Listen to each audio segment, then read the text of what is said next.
To the more or less official bio, Christopher Hitchens was born in Portsmouth, England in 1949, though he became an American citizen like 7 weeks ago.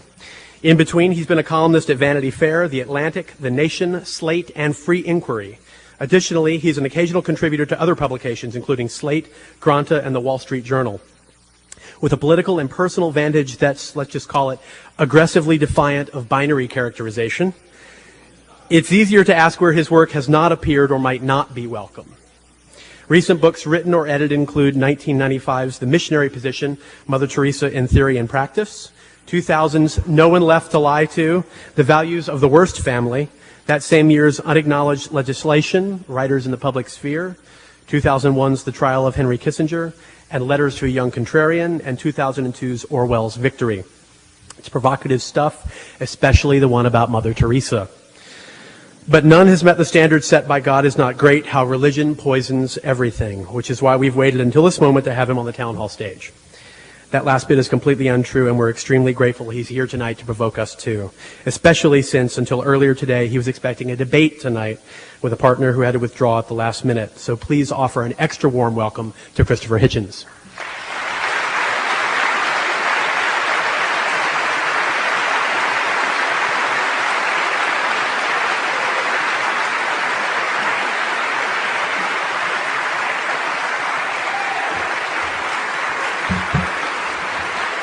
Thank you.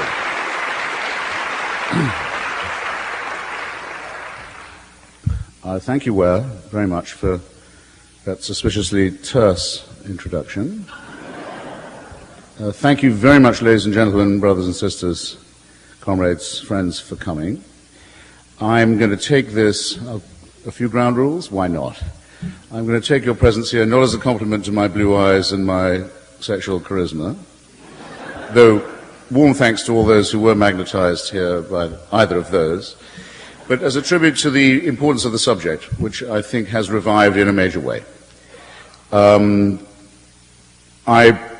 take the view that people like yourselves come to events like this not just to listen, but to contribute and to engage, and so I'll be as brief as I dare be in my opening, and then make myself your prisoner, as it were, or your guest, if you like.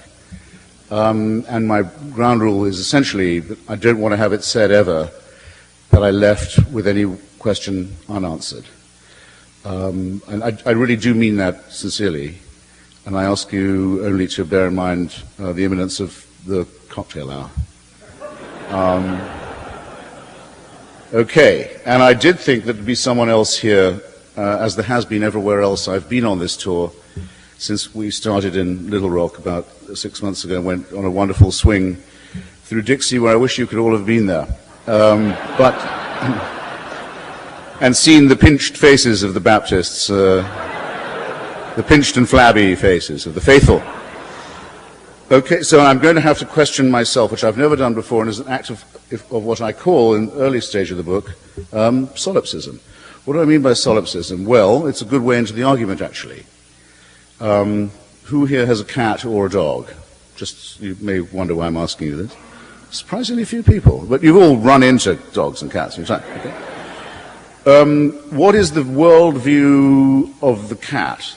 The worldview of the cat? No, start with the dog. What's the worldview of the dog?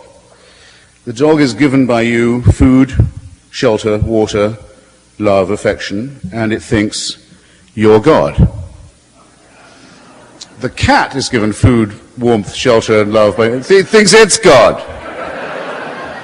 Religion makes the following appeal to us, which is why I say it poisons everything, because it goes to the deep nature of our self-respect and our humanity and our integrity.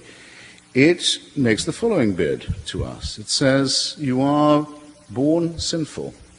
You're born guilty. You're guilty of crimes that were committed before you were born. You are not able to evade them. Your sin is original. You're made from dust, or in the Quran, from a clot of blood. Your Creator is not in a very good mood with you, and there's no reason why he should be, given what piece of excrement you basically are. That's the masochistic element of it. But after this thoroughgoing abjection, thoroughgoing demand that you throw aside all your self-respect, you're told there is, however, some redeeming news. The universe is designed with you in mind. The cosmos cares what happens to you. And if you will continue to abject yourself like a serf in front of God, you may hope for the forgiveness of sins, for eternal life, and for a divine plan. In other words, the maximum appeal to the abject, the servile in you, and the maximum appeal to the self-centered and the egomaniac. Not a very wholesome way to begin a discussion about the main questions, such as why are we here, who are we, what are we here for, what is the just city, how would it look like, what is the meaning of life. It's begun by a horrible lecture from a dictator. And you're then further told that if you do not bow the knee to a celestial dictatorship, unalterable, unchangeable, unappealable to, if you don't believe in that, you would have no means of telling right from wrong. How would you know how to do the right thing or avoid the wrong if you were not being told by a celestial dictatorship? Once again, an absolutely central attack on any concept that we might have of our own integrity, dignity, and self-respect. How would Huck Finn know? Admittedly, he's a fictional character, but then, so most of the people I'm going to be discussing, from Moses onwards.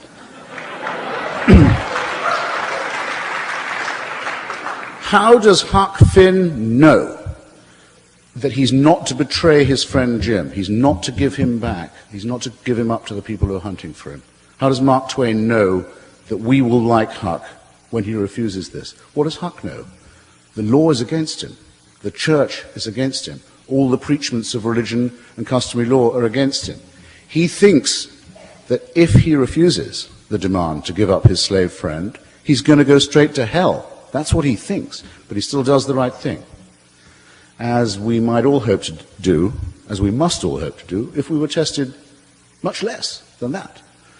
It's innate in us. Religion gets its morals from us. We know what the right thing is without being told by a celestial dictatorship. If it were otherwise, this is why I say I'm an anti-theist, not an atheist. If it were otherwise, what would the situation be? Every one of our waking and sleeping thoughts would be under permanent surveillance at all times from the moment of our conception, according to some at any rate, certainly birth, until not just when we died, because that's when the real fun would begin. Now, it's as if those who wish it to be true, which I do not, you can be an atheist and wish that there was a God. Many atheists I know do wish it was true. Why do I not? Because I don't want to live in a celestial North Korea. I'm one of the few people who's been to, as a writer, to North Korea and Iran and Iraq too, to all the axis of evil countries in the last few years. When I was young and was told that this is what paradise will be like, you get to praise God all the time, forever, and continue thanking him for everything he's doing for you, sometimes with the aid of musical instruments. But that's the thing, that's what paradise will be like, everlasting praise. I used to think, sounds like hell to me. But I also wondered, what would it be like? I couldn't quite picture it. An attempt is made in the movie Bedazzled, the first version, to try and convey how ghastly it would be. Well, now I know. I've been to a state where there's worship from dawn till dusk, and thanking for everything you've got. Every tiny crumb, and there's what you get too is the tiny crumb. Nothing but thanks, nothing but praise. It's a state where, not everybody knows this, Kim Jong-il is not the absolute dictator of North Korea. He's only the head of the party and of the North Korean army. The head of the state, the president, is his late father, who's been dead for some 15 years, Kim Il-sung. He's still the president, and he's the president, if you pardon the expression, for life, even though he's, as it were, passed on, ceased to be, joined the choir in vestibule, turned up his toes. He's an ex-president. You could call it a necrocracy, a thanatocracy, a mausolocracy. And it's also, you'll notice, just one short of a trinity, because the Son is the reincarnation of the Father. That's what it would be like if this horrible Bronze Age Palestinian myth was true. Unending, eternal, unchallengeable, unchangeable slavery. Who? wants it to be true? That's my first question to myself.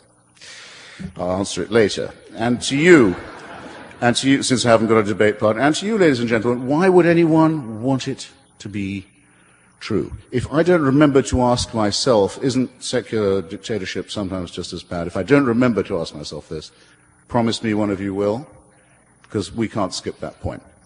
Okay. Why is it wonderful to be here in Seattle and in North America having this discussion at this moment? Because everybody in America believes that everybody else is a strong believer. Everybody believes the opinion polls that say everyone else goes to church and believes in Satan more than they believe in Darwin. Everyone else thinks you can't run for office unless you bow the knee. And this is not true, and your presence here partly materializes my belief that it isn't, as did my swing through the South, where thousands of people came to each stop and all looked around themselves thinking, God, I thought I was the only atheist in this town till I got here. We had to move out of the bookstore in North Carolina into a church to fill up the overspill.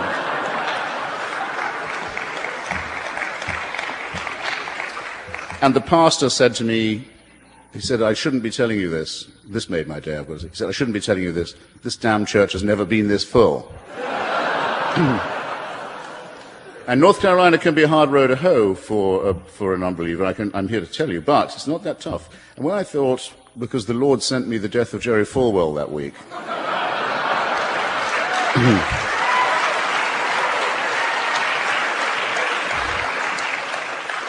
and I thought, okay, I'm going to say what I think about him.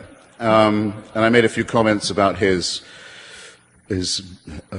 origin of his ghastly career as a segregationist and a defender of racism, about his vulgar and cheap anti-Semitism, about his mad belief that the Antichrist is with us now and is already here and is an adult Jewish male.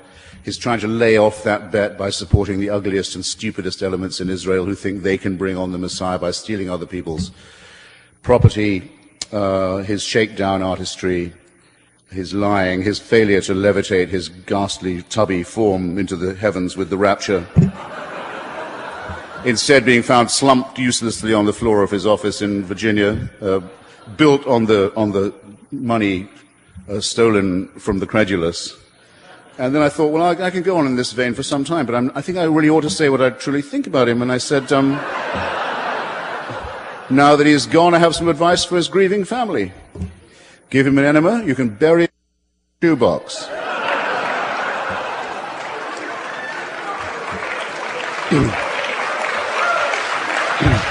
Good.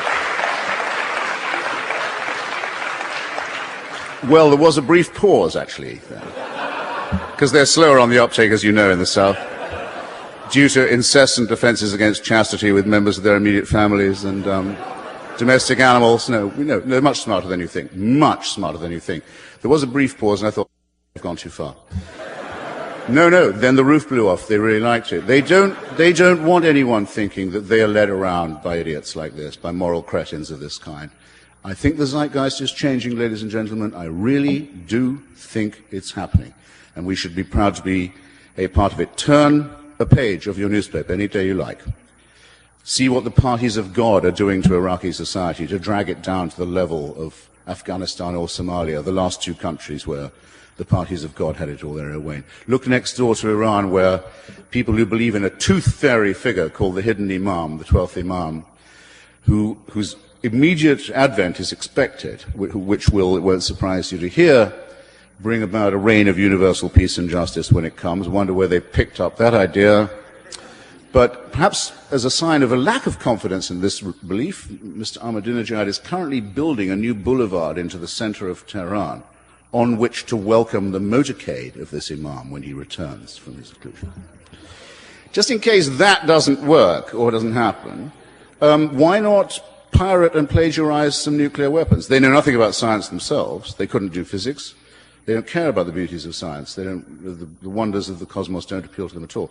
But they can probably steal, have stolen, the ingredients to make a nuclear weapon. So we now have what we've long feared we're going to have, the coincidence between an apocalyptic ideology and, or rather, shall I say, a messianic ideology and an apocalyptic weapon. It's going to happen now. It happened very soon. Well, suck on that for a second. I've already said what the crazed Messianic settlers in the neighboring or not far off West Bank are doing, and who their best friends in America are, the Falwellites and Robertson clones, who think it's amusing to try and propose that, with the help of sources I gather in Washington State, that stultifying nonsense be taught to our children in American schools in the year 2007 as equal time. So, hey kids, the chemistry class is over, now get ready for the alchemy period. Astronomy's over, you'll be glad to hear. It's a hard subject, but cheer up, after the break, astrology teacher will be on the scene. What is this nonsense? How can anyone put up with it for a single second? The evil attempt to make children ignorant and frightened. That is also augmented very strongly by another priesthood, which has been teaching them about hellfire and limbo, though they've just dropped limbo at the last minute, as the Pope did recently notice. Limbo's over now. Unbaptized children don't go there forever in isolation and loneliness, after all, because they didn't get the sprinkle of water. You can relax. No, you can't. Millions of parents thought that's where their dead children had gone, ladies and gentlemen, for hundreds of years. Miserable, frightened, humiliated, upset. They believed it. It was real to them. It was cruel to tell them this nonsense to begin with. It's even more cruel to say, after all, that it's not true, but never mind. After hundreds of years of that, we have to apologize for a few other things too. The Inquisition, sorry about that. The role of the church in the final solution, maybe a mistake. The Crusades, no, we wouldn't do it the same way now. The massacre of Byzantine and Eastern Orthodox Christians, up till the very recent past in the Balkans. We owe them an apology. This is quite a lot to be taking on, isn't it? But never mind, we're getting ready to be infallible all over again. This stuff is not to be believed. And you live in a country where you don't have to, and mustn't be intimidated by the supposed strength of illusions like this, or the people who peddle them. Where I was very kind to mention that I recently took my oath as an American citizen at the Jefferson Memorial in Washington, D.C. Actually, it was on the 13th of April, which is his birthday and also mine. And I'm in a small way his biographer, and I was able to arrange to take the oath at the tidal basin by his memorial, and I made a little speech about the Virginia Statute on Religious Freedom, which is the basis of the tremendous First Amendment to our Constitution, that guarantees, as you know, that there can be no clerical meddling in our public and political life. And the shorthand phrase for that was uttered by the President in a letter that he wrote to the Baptists of Danbury, Connecticut, seeking refuge from persecution. From the Congregationalists of Danbury, Connecticut, by the way. It's who they were afraid of, in which he said there will be a wall of separation forever on this point. So I now have a new slogan for you. Mr. Jefferson, build up that wall.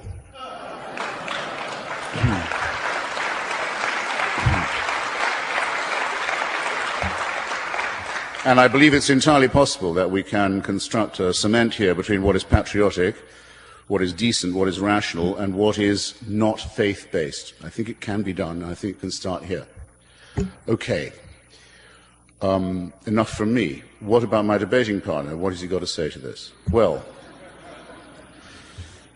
how would you be, Mr. Hitchens, how would you be moral if it wasn't for God? How would you know what morality was? What's your warrant for saying what's right and wrong?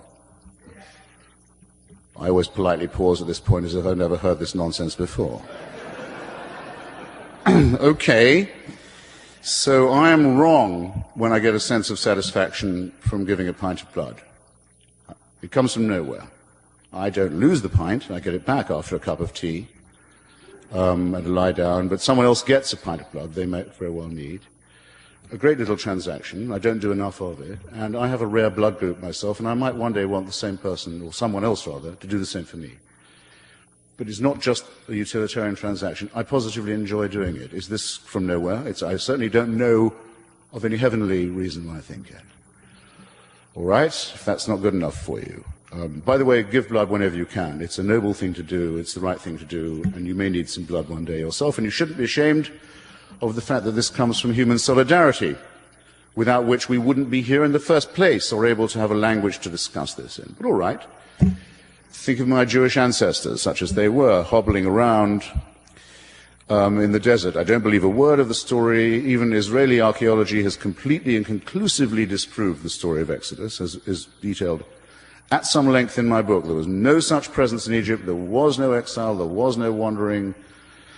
There was a lot of massacre and murder and theft, but then there always is when religious tribes are walking around. Let's assume the story is true. Let's assume it. Am I to be insulted by being told that my ancestors did not know until they got to Sinai that perjury and murder and theft were not kosher? Up till then they thought those are the things we like best. It's a bit of a facer to get all this way and then to have someone tell us that's not on anymore. No. No, we all have to, I'll repeat myself, we all have to have more self-respect than that. They wouldn't have got that far or anywhere. They would never have been written about or heard of if they'd been under any other impression. Religion gets its morality from us. We know innately. You don't have to teach a child the golden rule. You sometimes have to reinforce it a bit, but you don't have to teach the principles of it. Same with the New Testament. How do we know this? Because the story of the Good Samaritan is told by the alleged Nazarene, in whose existence I also do not believe. But he talks of a person who went out of his way on the road from Jerusalem to Jericho to help a fellow creature in need. Very obviously, this man cannot have been a Christian, because it's the young Jesus talking about him. He knows the story already. He's able to tell people that's the way you should behave if you see people in trouble. He never says you need divine permission to do this or a divine warrant to do it. It's ordinary human ethics. And to say that it wouldn't be part of us, part of our warp and our weft and our woof, if it wasn't for divine permission, is to make ourselves into serfs.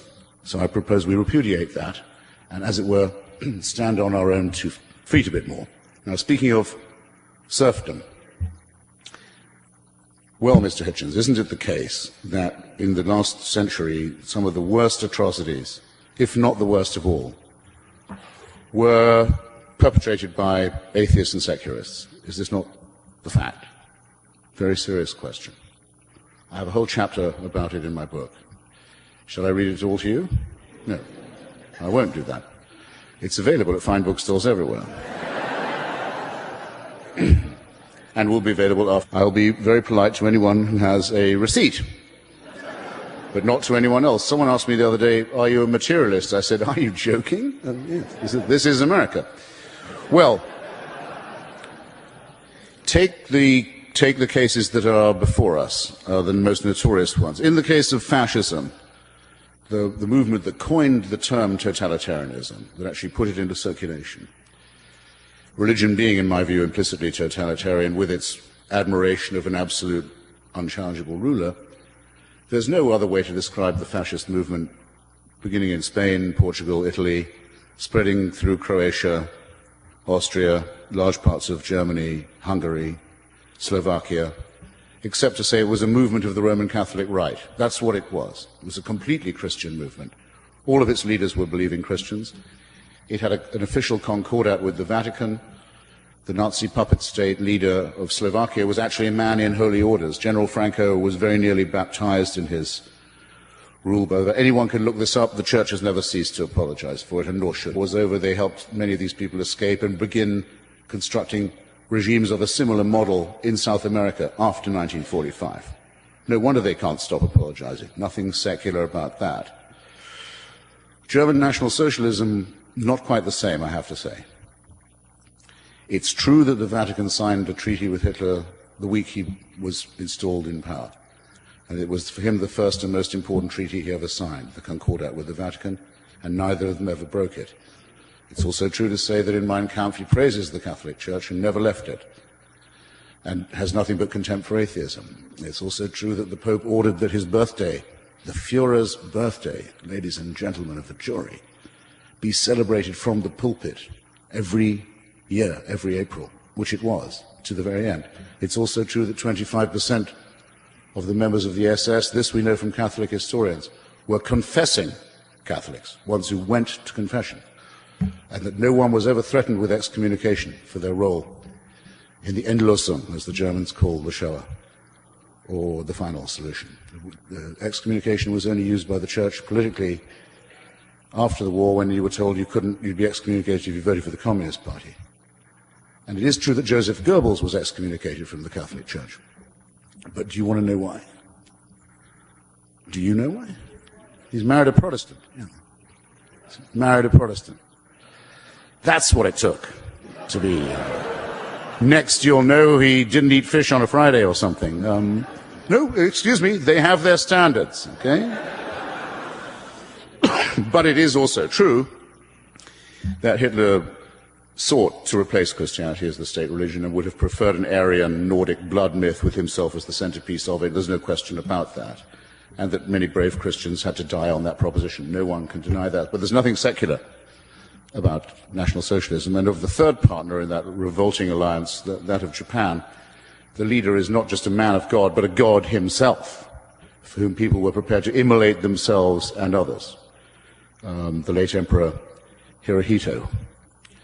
While I'm at it, when his son was sent to Oxford University, this is a digression, but why not? He was sent to Magdalen College in the 30s, and the Japanese embassy sent up a team of people to see the warden of Magdalen College, Oxford, to say, are you sure you're ready to receive the Crown Prince? They said, yeah, absolutely, we're ready. He's got a nice room. We have a good tutor. Apparently his English is very good. We're looking forward very much to having him as the Japanese ambassador. Well, it's just we want to be sure you understand. You're calling him Crown Prince. Of course, that is his title. But you do realize that his father in our country is not thought of just as an emperor, but as God. You do understand that? The warden of Magdalen College said, I think you'll find we're quite used to having the sons of famous people at Oxford. Anyway, don't know what brought that on. Don't know quite what made me go to that direction. Anyway, there's nothing secular about an empire whose military ideology, by the way, was that of Zen Buddhism, for those of you who think the Eastern path is more contemplative. Its official ideology, as with the dictatorship in Burma today, is Zen Buddhism. There's nothing secular about that. So I think that clears up this frequently asked question on that side of the ledger. Moving, still answering my own, not my own question, the other person's question. Moving to Russia, until 1917, the year of the revolution, millions and millions of Russians have been told for hundreds and hundreds of years that the head of their state was also a man of God, was the head of the church, was not quite human, a bit better than human, not quite divine either. The Tsar was the head of the Russian Orthodox Church. He was the little father. As well as owning everyone in the country as an absolute dictator, he was the spiritual leader of the church. That's how millions of Russians have been reduced to credulity, stupidity, servility, and fear. Thus the state of affairs. If you were Joseph Stalin, who'd studied for many years in a seminary to become a priest, and would have made a very good bishop if he'd stuck at it, if you do not realize what an opportunity you've just been given with this vast reservoir, that you shouldn't be in the dictatorship business. Immediately, an inquisition is set up. Heresy hunts begin. Trials of heretics are put on. Miracles are announced. Lysenko's biology will produce giant tomatoes and 4 harvests a year. Everything is to be expected from the leader. All praise is due to him. All thanks are required of you for him. It's not very difficult to see what the analogy is there, and I won't bore you with what happens in China, and I've already told you about North Korea. It's a simulacrum of, a borrowing of, and an inheritance from the willingness of people to take things on faith. Nothing, in my view, secular about that. To my questioner I reply, sir, or as it might be, ma'am, show me, if you will, a society that has adopted the teachings of Lucretius, Epicurus, Galileo. I'm talking of our great tradition of reason, skepticism, science, culture, religion, and irreligion. Galileo, Spinoza, Einstein, Thomas Jefferson, Thomas Paine, Bertrand Russell. Show me a society that's ever adopted those values as its own. That's fallen into famine, dictatorship, war, cruelty, and persecution, and then we'll have a level playing field. But for now, thank you.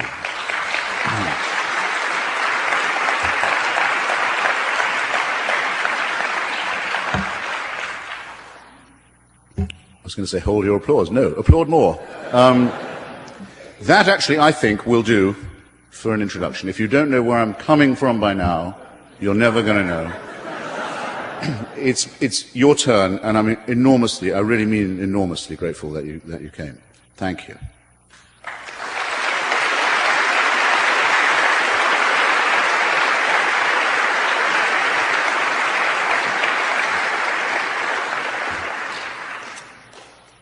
I wonder if someone else would like to point to questioners, just so you don't think I've planted anyone in the audience. But who would that be? Do I have a volunteer just to identify a questioner?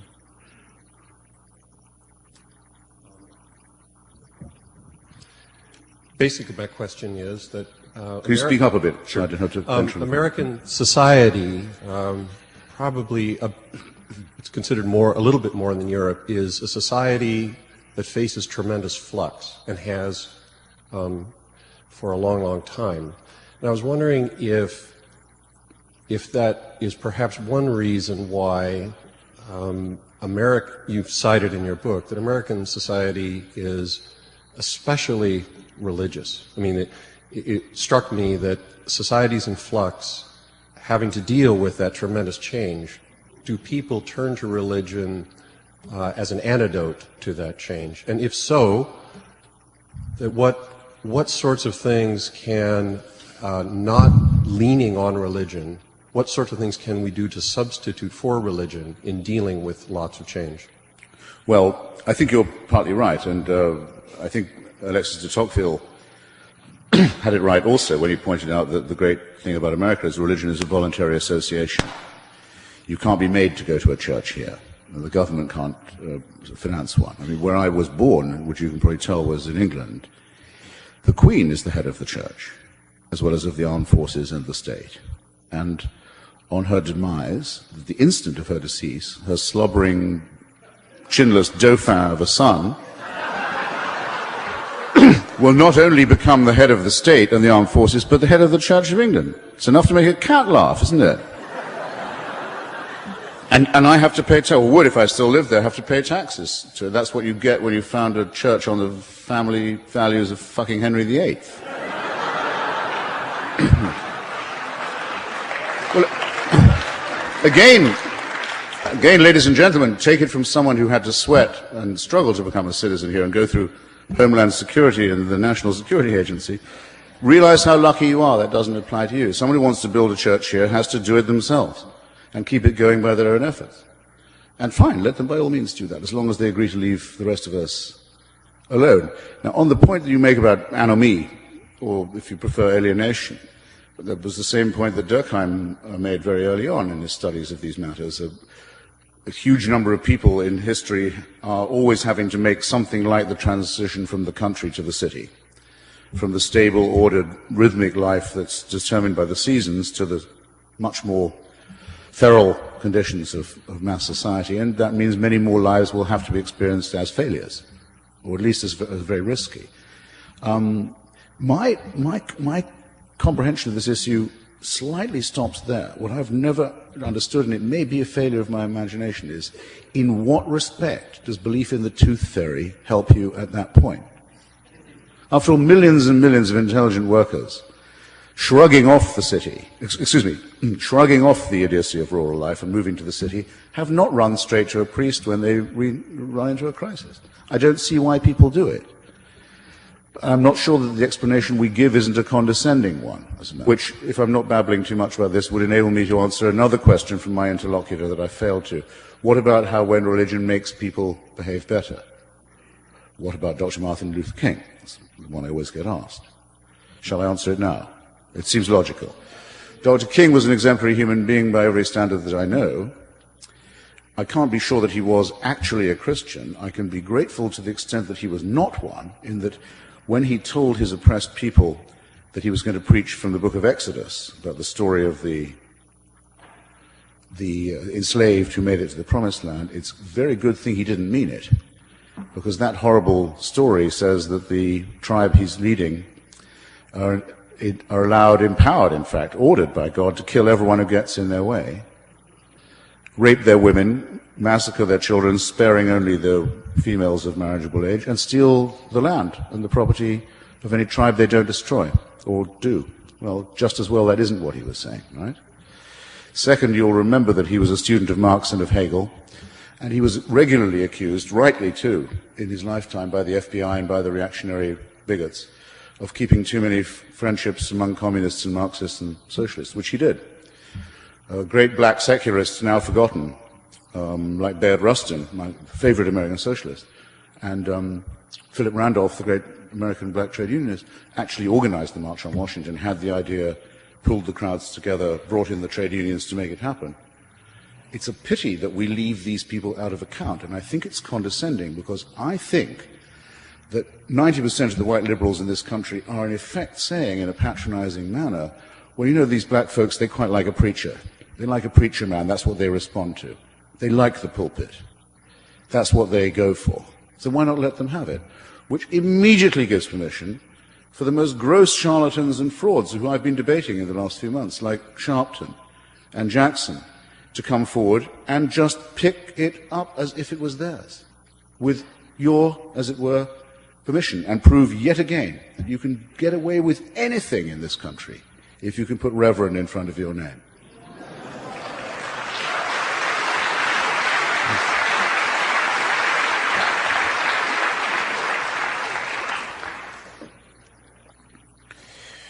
I guess we should just do it alternately, yeah. Your book was reviewed in New Yorker, and the reviewer brought up a point I thought you might like to address, if you haven't already, that if your view is, would the world be better off without religion at all, he brought up the point that if we're wicked enough to invent religion for ourselves, then we're wicked enough to come up with some other alternative that's just as mischievous. True enough. I mean, did everyone get the question? Okay. Well, you know why atheists are to be pitied, don't you? They have no one to talk to when receiving a blowjob. So, that if I'm asked, do I wish that religion would die out of the world, I sort of reply, no, I wouldn't have anyone to argue with. I mean, it is, after all, it is the original argument. Where religion ends, philosophy begins, just as where phony cosmological myths end, physics begins. So you have to know what the origins of the argument are. And religion is our first and worst attempt to find out what's going on. We only bother with it because it was here first. It grabbed the territory of explanation, because we are pattern-seeking mammals. We need to look for patterns and for logic, and we prefer, even in times like this, many people will prefer a conspiracy explanation to no theory at all, because they need to have some explanation. Well, religion comes from the time when we didn't know there was a germ theory to explain disease.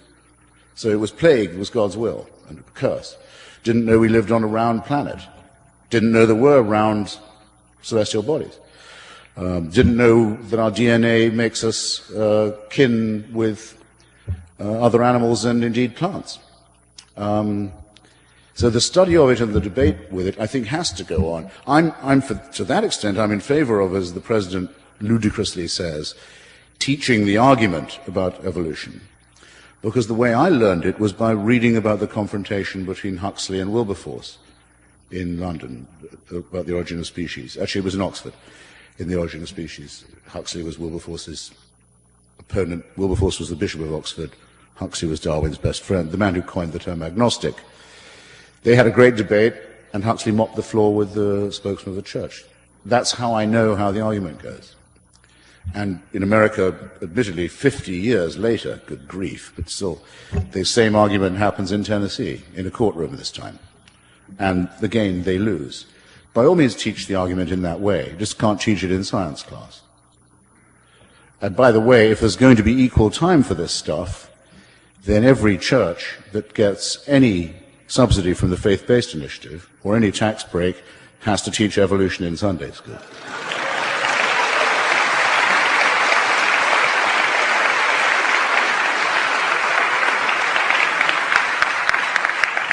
By law. As a fellow anti-theist, and who is coming to believe more and more that you can't make accommodation with a pack of lies. I decided to give the other side a chance, and at lunchtime I went to a cathedral right near here, and I saw some people who were sitting there, and they found a place where they didn't feel judged. And I saw two nice young men who were going over there, the ceremony for them to become priests and serve their community. And I went home and I read a very charming little story about people in a Muslim village hearing the call to prayer, and the high and the low taking off their shoes, bowing their heads, and coming together. And as an anti-theist, I think it's all very well to say, this is nonsense what you believe. But what can we do to call the community together? Have you given that some thought? Sure. Good question. I mean, one of the things that annoys me about the responses that I get sometimes from the faithful is that they say, well, your theory means that love is only a chemical reaction, say. So, well, actually, I do think that there is quite a lot of chemical reaction involved in love, and in some of the things that are associated with it too. But it doesn't mean that one is merely a reductionist. I don't think at all that one must despise the transcendent or the numinous. I wouldn't trust anybody who, say, listening to Mozart on a mountaintop in Cascadia at sunset, didn't feel that maybe there was more to life than his own immediate concerns, and that or could be filled with great compassion for other people. In fact, if this were not so, there wouldn't have been great secular men like Thomas Paine, for example, and Benjamin Franklin, who actually did found the American Anti-Slavery Society, while every Christian in the world was justifying slavery from the Bible, where that justification can in fact be found. Of course there is extraordinary and profound humanism, and without it where would we be? But I deny only that this is not possible without the fear of a supernatural dictatorship, and I will keep repeating that until the last dog dies. I also have a wager that I put to the religious in these cases, and you may be interested to know that I've tried it with everyone from the guy who founded Bush's faith-based initiative, Mr. Olasky, to various Baptist pastors, a Buddhist nun, a rabbi, charismatic Catholic, various pastors on radio and television all up and down the country. Not yet an answer from them. It's simple.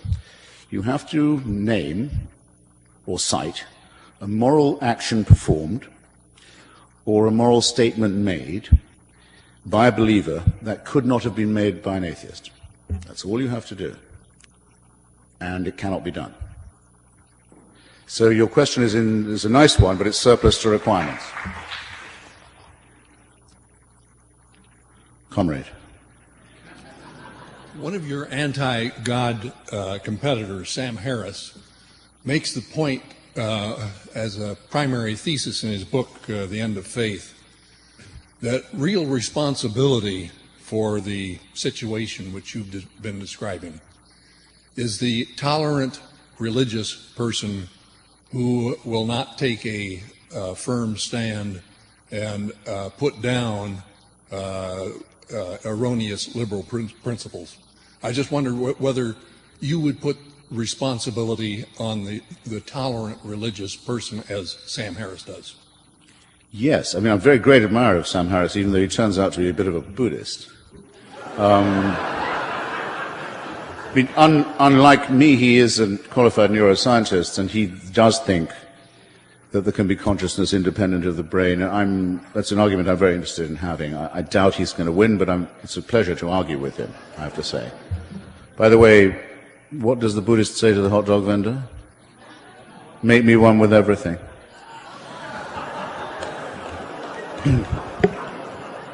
Just quickly, what happens next? He gets a slathered hot dog and from beneath his saffron robes produces a $20 bill, hands it to the vendor, munches, nothing occurs. He says, "Where's my change?" You know what's coming. Change comes only from within. I'll give you an example of what I mean and why I think that those who criticize me for only taking religion at its worst say, well, you're right about the fundamentalists and the extremists, but what about the mainstream? I say this. Remember last year, the Danish case, where a huge organized attempt was made to destroy the economy of a small democracy in Northern Europe, Denmark, because its prime minister refused to break his own law, the law of his country, to censor cartoons in an afternoon newspaper in Copenhagen. With the backing of all the members of the Arab League, a boycott was declared on Denmark to try and sabotage its economy. Its embassies were burned, its diplomatic immunity was violated in countries where demonstrations are not normally allowed. Random Scandinavians, whether Danish or not, were set upon and murdered. There was a huge outpouring of mayhem and cruelty and bigotry that had quite clearly been very well rehearsed in advance. Bad enough, you might think. Not one media outlet in this country would agree to show those cartoons. In a time completely dominated by the image, my profession, I mean, totally dominated by images, much too much so, they wouldn't show, here's the picture or the pictures that all the fuss is about. Nor would they show them as a gesture of solidarity to their Danish colleagues who were being subjected not to threats of death, but attempts actually to kill them. And when a small magazine, and I know very well why this was, because I know the editors who took the decision, they were either extremely afraid of violent reprisal if they did their job, or, coming closer to your point, they were afraid of offending religious people. I'm not sure which of those decisions is the most cowardly or contemptible. Taken in conjunction, I think extremely contemptible. And a small atheist magazine for which I write, called Free Inquiry, did reprint the cartoons, as a result of which Borders Bookstore pulled our small magazine from the rack. As a result of which I haven't spoken in a Borders Bookstore since I started this tour. Now,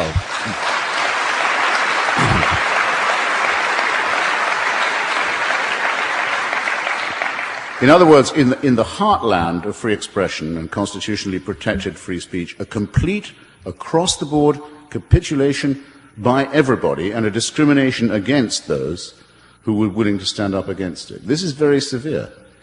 What did the Pope say? Seeing Danes being threatened, Danish economy sabotaged, Danish embassies burned, what did he condemn? The cartoons for being profane. That was the line of the Vatican. That's what our State Department said. It said it regretted the offense given by the cartoons.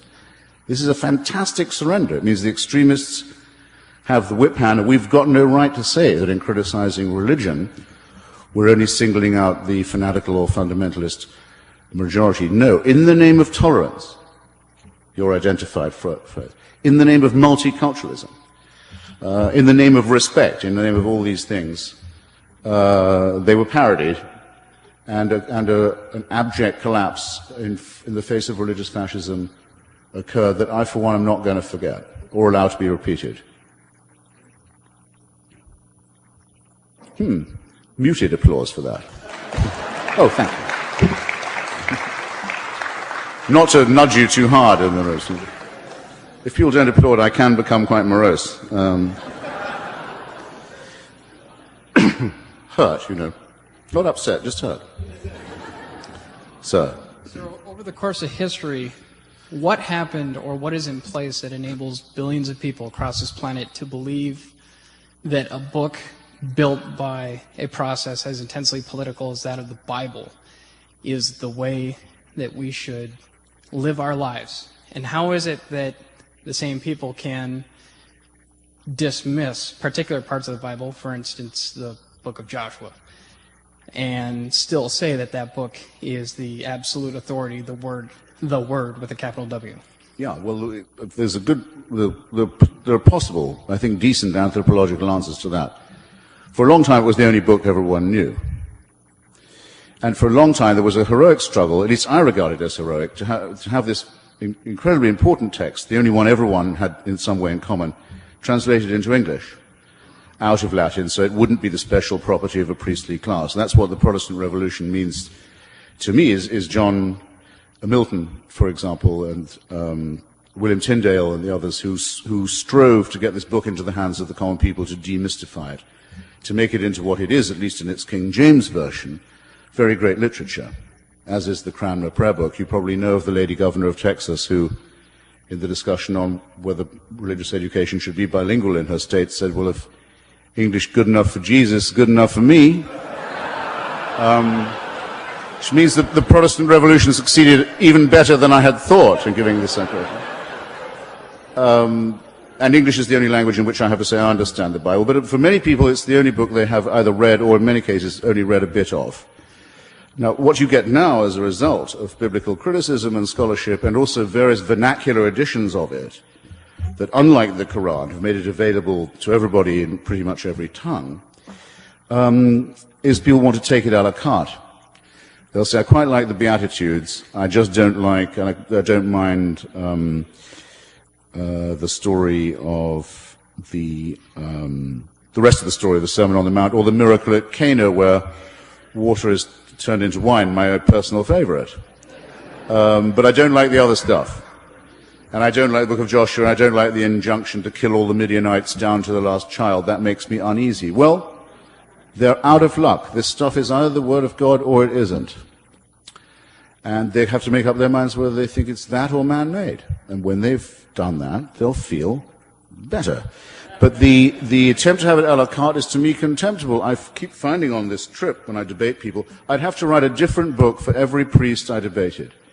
Because if you say to a Baptist, even in Georgia, well, sir, you say you're an ordained Baptist minister and indeed a teacher of baptism at the local college, may I know whether you concur with John Calvin and his view of predestination and damnation, or not? May I further know if you think it applies to me, and if you don't think so, may I know on what authority you don't think it?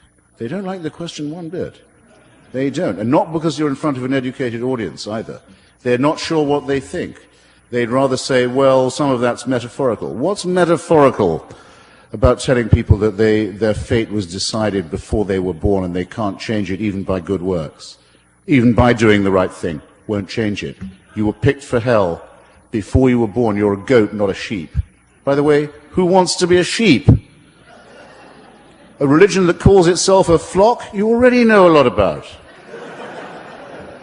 They don't like it, ladies and gentlemen. They really don't. I say to the rabbi, so your daily prayers begin, don't they, by saying, thank God he didn't make me a woman or a Gentile, a goy. Isn't that the prayer? Well, I don't always say it. Okay.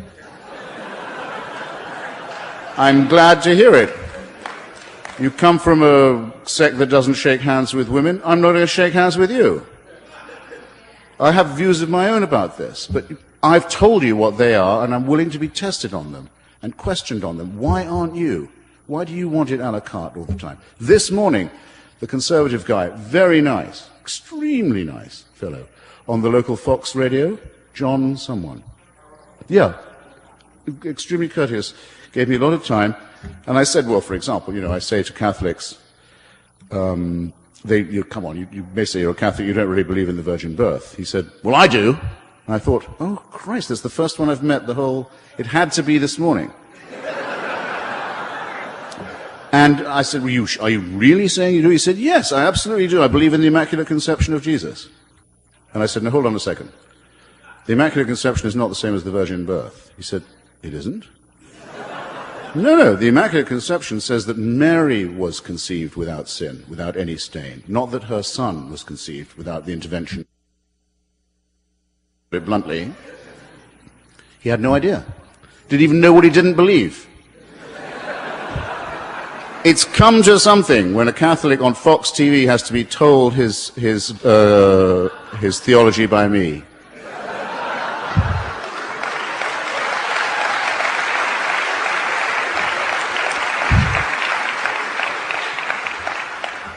And I hope if he hears of this, he doesn't regard it as an abuse of his hospitality. I must say he was a real gentleman to me the rest of the time. So, who's up? Sir. Thank you. Earlier, when you first started speaking, you spoke about fascism. I think it was Aimé Césaire who talked about the relationship between colonial expansion and fascism.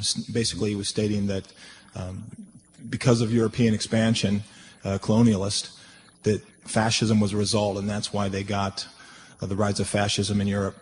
I was wondering what your thoughts were in that United States, all of our wars except World War II essentially have been colonialist expansion, and now we're seeing the disappearance of habeas corpus and our constitutional rights and torture and those kinds of things. I was wondering to know, particularly in lieu of your new citizenship, how you felt about that.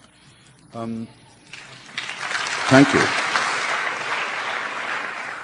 I'm an admirer of the work of Aimé Césaire, who the gentleman just mentioned, who was the great poet of negritude, as it was called in French West Africa, under the time of Leopold Senghor, who was, I think, his mentor in this matter. And it's certainly true that the relationship between the rise of fascism in Europe and the decomposition of colonialism in Africa is a very intense one. Just to give you one example, the brown shirts of the German Nazi Party were bought as army surplus from the Goering family, which had a huge estate in southwest Africa, now Namibia, where General von Trotha had first launched his campaign of extermination against the Herero people, before even the First World War, where they already had, first, the experience of genocide, and second, a lot of spare uniforms that could be used to fit out a horrible militia. And Mussolini's fascism was felt much more intensely in Libya and in the gassing of the people of Abyssinia, as it was then called, Ethiopia now, than it was anywhere else. And you could make the British Union of Fascists largely grew out of the Black and Tan movement that was an attempt to repress the people of Ireland. Interestingly, by the way, the Pope's support of Mussolini in Abyssinia was partly because though the Abyssinians were and are the oldest practitioners of Christianity in Africa, they nonetheless practiced the monophysite heresy, which was thoroughly condemned by the Council of Chalcedon in the year 524. So he had it in for them still on this point. Yes, you're right. As to the thing that you tack on at the end, I knew someone was going to try this. I'm only here to sell my book, okay? But you do have the honor of addressing someone who is a named plaintiff in the lawsuit brought with the help of the American Civil Liberties Union against the National Security Agency and against the Justice Department.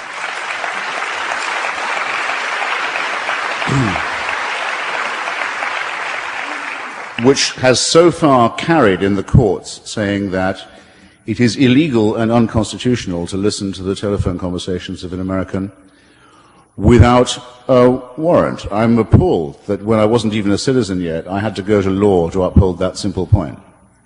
But we've won so far. But it's going to require a lot of vigilance to keep winning. The recent, I think, complete collapse of the Justice Department's witnesses and main spokesman on other matters in front of major hearings in the Senate is extremely encouraging. When we brought the suit, we didn't know that people were gathering around John Ashcroft's bedside trying to guide his palsied hand over this order. Ashcroft, the man who says in this country, remember this, when he was a senator, he said, in America, we have no king but Jesus. A statement that is exactly 2 words too long.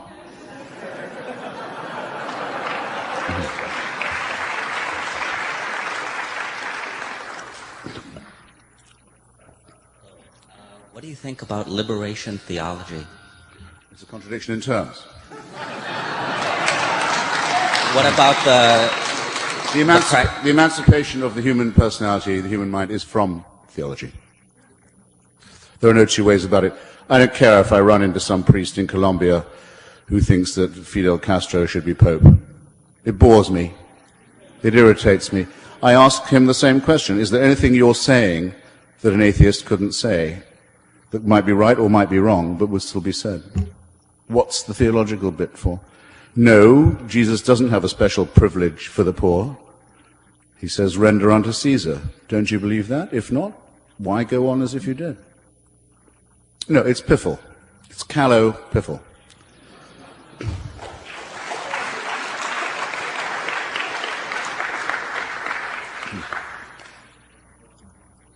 You've been waiting a lot longer than I have, so go ahead.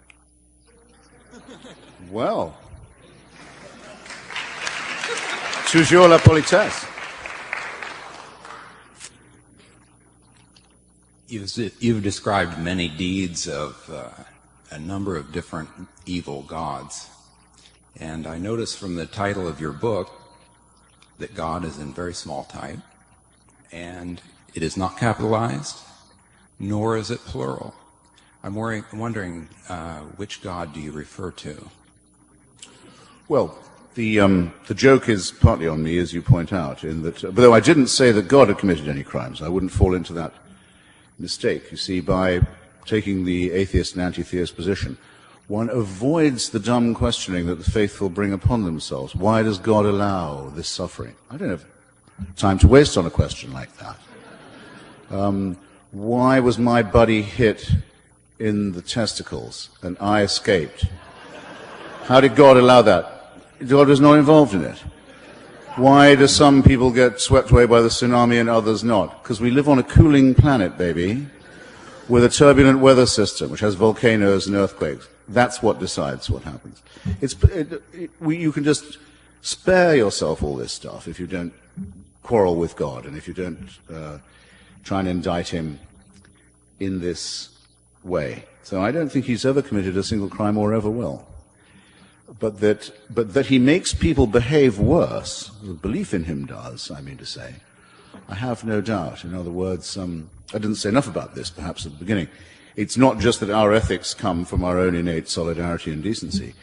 It's that morally normal people can be brought to do things that no morally normal person will do or would do, such as mutilating the genitals of a child, for example.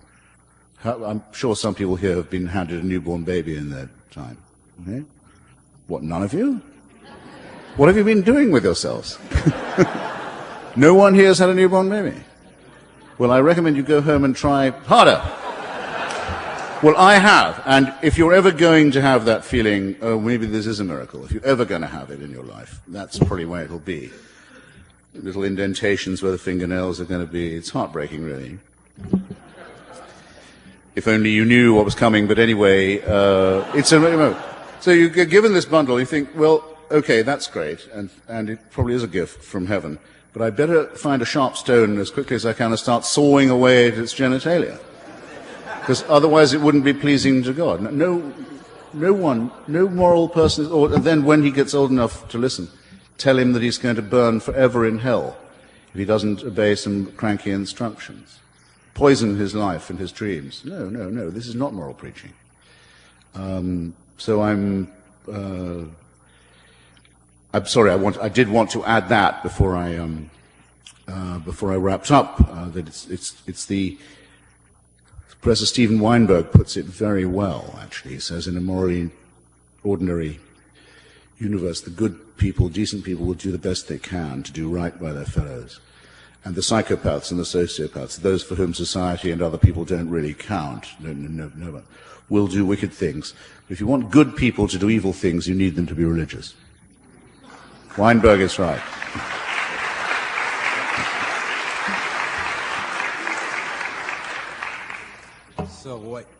So what you're saying is... another unsatisfied customer. Yes. So what you're saying, whatsoever is good and kind and just, against such there is no law. You'll have to have another whack at that, I'm sorry. So what you're saying is that whatsoever is good and yes. kind and just, against that there is no law. Whatsoever is good, well, I think I'm recognizing an epistle from St. Paul here. Whatsoever things are true, whatsoever things are noble, whatsoever things are lovely, whatsoever things are of good report, yes. Think on these things. Yes, I read that at my father's funeral, as a matter of fact, yes. In the D-Day chapel in Portsmouth, where Eisenhower had prayed for good weather for the invasion of Normandy. What if the weather had been bad? What if heaven had been indifferent in that moment? Don't ask. These things happen. If there'd been a divine intervention, we wouldn't have had Nazism in the first place. No, I don't really understand the grammar of your question. What I'm saying is there is no law against goodness, and apparently that's what you have been describing to us. I appeal, ladies and gentlemen. of the jury. I mean, have I been saying that there is no law against goodness or that there is one? Well, you're in good company. Thank you for trying, and if I've seemed obtuse, you're quite welcome to blame me. Hi, my name's Tyler. I hope I'm not the only former Christian from Yakima.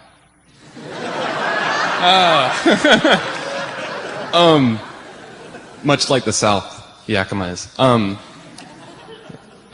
Two quick questions. One, I read the review of your book from your brother, and I just want to know, I'm curious about your relationship with him. That's as far as I know, is that he didn't like the book. And secondly, some recommendations from you, more of influential anti-theists coming up besides Harris, Dennett, Dawkins, and others. So, okay. Well, concerning my brother Peter, who is a very distinguished ultra-conservative columnist and broadcaster in Great Britain, and a very strongly believing Christian. All I can say is there's probably one in every family.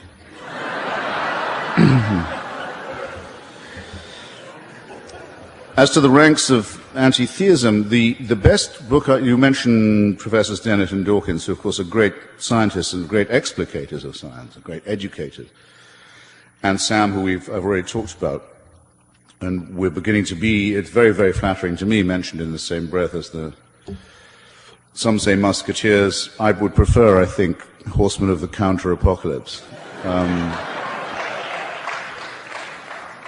But there is another one. Well, there are two on the bestseller list now. One is the woman who I had as my witness and friend at the Jefferson Memorial, Ayan Hirsi Ali. Some of you will know her. Unbelievably courageous, beautiful woman who has survived with great humor and dignity and courage everything from forced marriage to genital, not just mutilation, but infibulation too. And who thinks that she's probably the only girl born that day in that hospital in Somalia who's still alive, and probably is, but who's now a wanted person on the run, seeking political asylum in the United States. Not even Holland is safe enough to hold her from the fury of people to whom her existence is an incitement to murder. And not just murder is on their mind either, if you want my opinion. People who are obscene and filthy, as well as murderous and lethal, and so entitled, so sure of their entitlement to murder because they have God on their side. Well, she was the one who stood next to me at the ceremony, and her book, Infidel, is a marvelous book, as is the caged version, its predecessor. And then the extremely tough and impressive Dr. Victor Stenger, who's written a book called God, the Failed Hypothesis, in which he will go further than I. I will say that it is impossible to disprove the existence of God, as it is impossible to prove it, thus that those who say they can know what cannot be proved can be excluded from the argument. Those who are certain where certainty is impossible are easily dispensed with by Occam's razor. That's as far as I feel I need to go.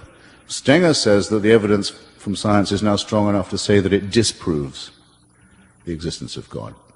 And he certainly demonstrates in his book that every hypothesis for God's existence that is science-based has been utterly overthrown. And I may say I'm sorry that no one from the Discovery Institute came this evening, because I trailed my coat as much as I could while I was in the hood, or that if they're here, they've kept quiet. But Stenger is a great book, and he's a huge addition to the arsenal of argument. I'm told we've got two more, right? Sir. What would be your rebuttal to the review of your book in The Nation, which said, if you are to be believed, our faith-based president is defending rationalism against religious intolerance? Well, my book doesn't say that. Daniel Lazar, a semi-literate polemicist who's always hired on by The Nation when I publish a book, for some reason, would be at a loss to point out where in my book I say that. I attack the president for his credulity and stupidity on matters of religion. I will say this, however. which is what he may possibly have confused it with. It could be that every member of the 82nd Airborne Regiment was a Bible-believing, snake-handling Pentecostalist. Though I doubt it, but that could be literally true, and it would still be true that they're defending the frontiers of Afghanistan and Iraq from the parties of God. So the irony, I think, would be at the President's expense rather than mine. These people guard us while we sleep from the worst enemy our country and our civilization has ever had, and I'm very proud to be among their supporters. Pity about the applause.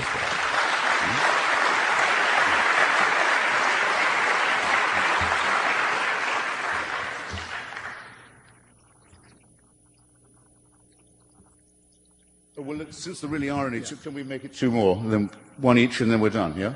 Actually. How's that? Yeah. Fair enough. So you first, sir. Okay.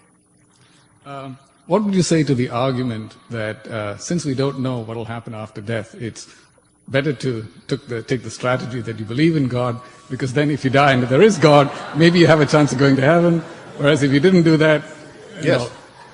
Well, you'll like that section in my very moderately priced book. Which, as most of you will know, the gentleman is summarizing actually almost perfectly the wager of Blaise Pascal, whose pensées, his thoughts, were addressed actually to the one who is so made that he cannot believe. That's me. And he says, well, look at it like this, like some huckster. Like the guy who, from the megachurch the other day on the radio, tried to get me to pull into his parking lot because the Lord had cured his daughter of Hodgkin's disease. Like some really low-rent character says, what do you got to lose? If it's not true, we're all headed nowhere in any case. But if it was true by any chance, and you'd said you thought so, how bad could it be? Well, you talk about the way that religion degrades argument and degrades dignity and self-respect. There you have it in one syllogism. But I have my answer, the following. On the assumption that the God they're talking about is anything like the one they ought to be believing in, this is what I say in my book I'm going to say. By the way, but just before I tell you, you know what Bertrand Russell said in reply to the same question? He said, I should reply, oh Lord, you did not give us enough evidence.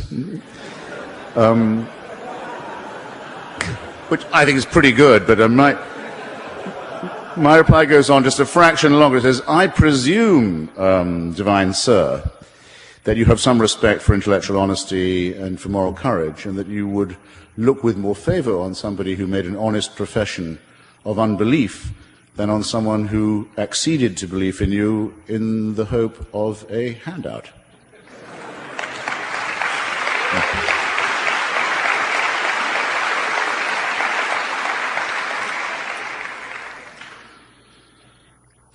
Mr. Hitchens, I don't have a question. I have a thank you. Oh. I'm the executive director of Doctors Opposing Circumcision based here in Seattle. Excellent. And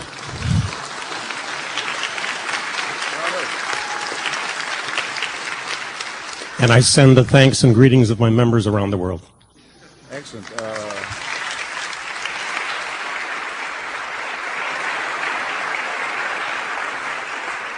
I am so tempted to leave it like that. But something in me wants to milk the moment just one more second.